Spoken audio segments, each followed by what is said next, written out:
Welcome to Daily Papers, the podcast where we break down one interesting research paper every day. Today, we're diving into the world of artificial intelligence and asking a big question.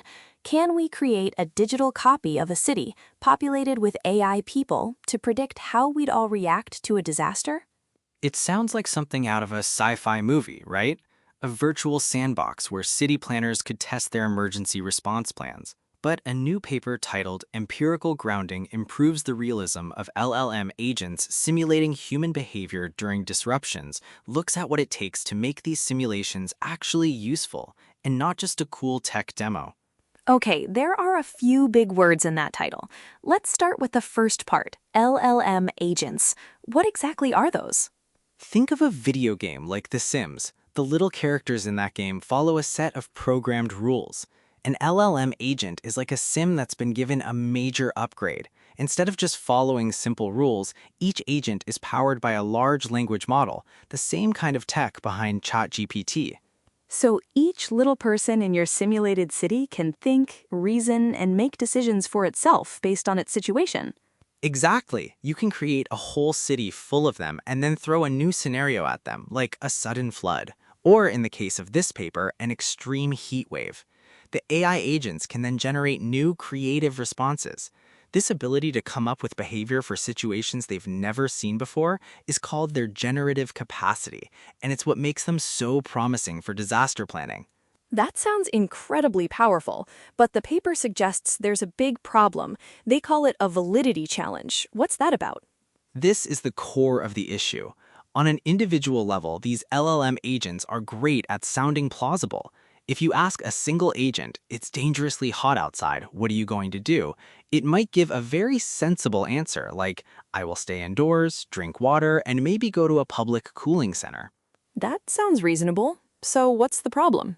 The problem is that when you put thousands of these agents together to simulate a whole city, their collective behavior can be completely unrealistic. A single agent sounds smart, but a whole population of them can act in a way that no real human population ever would. The researchers found that their basic, unenhanced agents just didn't behave like people.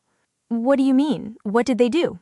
Well, in one simulation of a normal day, the basic AI agents barely did any work. Their activity charts showed they spent most of the day on biological needs like eating and sleeping. It was as if the whole simulated city had called in sick. It's plausible for one person, but it fails to reproduce the statistical reality of a whole population. So how do the researchers fix this? This is where that other term from the title comes in, empirical grounding. That's the secret sauce. Empirical grounding is a fancy term for basing the AI on real-world data. Instead of just letting the AI agents make everything up from scratch, the researchers gave them a detailed backstory, grounded in facts. Like a character bio for each AI person? A very, very detailed one. They used two huge official data sets. First, the American Community Survey, which provides demographic data. So an agent is no longer just a generic person. It's, for example, a 35-year-old employed with a child living in this specific neighborhood. Okay, so they have a profile. What's the second dataset? That was the American Time Use Survey. This is a massive data set where people record what they do, hour by hour, throughout the day. The researchers used this to give each agent a typical daily routine based on its demographic profile. So our 35-year-old agent now has a realistic baseline schedule. It knows that on a normal Tuesday, it should probably be at work from 9 to 5, not just at home taking care of biological needs. So the AI agent now has a foundation of reality to work from. It knows what a normal day should look like for someone like them, and it can adapt from there. Precisely.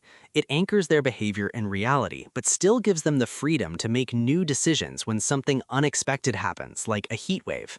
Which brings us to the experiment itself. They created a simulation of Philadelphia and had two teams of AI agents, the basic, ungrounded agents, and the new data-fed, grounded agents. How did they test which one was better? This is the really clever part of the study. They ran their simulation for both a normal day and a heat wave. But to know if the results were accurate, they needed something to compare them to. So they conducted an independent household survey during a real heat wave in Philadelphia in July 2024. Wow, so they collected fresh, real-world data on how actual people behaved during the exact kind of event they were simulating. That survey data became their ground truth, their benchmark for reality. Exactly. It's a really strong way to validate a model because the agents weren't given any of this specific survey data beforehand. They had to predict the behavior, and then the researchers could check their work against what really happened. So, the moment of truth. How did the two models do? Was the grounded model actually more realistic? It was a complete knockout victory for the grounded model. When simulating a normal day, the grounded model's activity patterns were a nearly perfect match for the real-world data. The statistical correlation, a measure of how similar two patterns are, jumped from about 0.5 for the basic model to over zero point 0.9 for the grounded one. A score of 1 would be a perfect match, so that's a massive improvement. And what about during the heat wave, the disruption event? The same story. The grounded model correctly simulated that during the heat wave, people did less work and travel and more leisure activities at home in the evening to avoid the heat. It wasn't perfect, but it managed to capture 46% of the real behavioral change that people made. The ungrounded model, it only captured about 20%. The grounded model was more than twice as accurate at predicting how people adapt under stress. So, the big takeaway here seems to be that while the creative, generative power of LLMs is exciting, it's not enough on its own. If we want to use AI to build these kinds of serious, predictive tools, they need to be firmly anchored in reality. That's the lesson. Generativity alone isn't a measure of validity. An AI can tell a good story that sounds right, but that doesn't mean its predictions are statistically accurate. This paper shows a clear path forward. You ground the AI agents in real empirical data about demographics and daily routines, and then you let them use their intelligence to adapt to new situations. It's the combination of real data and AI reasoning that creates a truly powerful tool, a tool that could one day help cities become more resilient by giving them a realistic glimpse into how their citizens might behave during a crisis. And with extreme weather events like heat waves becoming more common, having better tools to prepare ourselves is definitely a good thing. That's all the time we have for today. Thanks for tuning in to Daily Papers.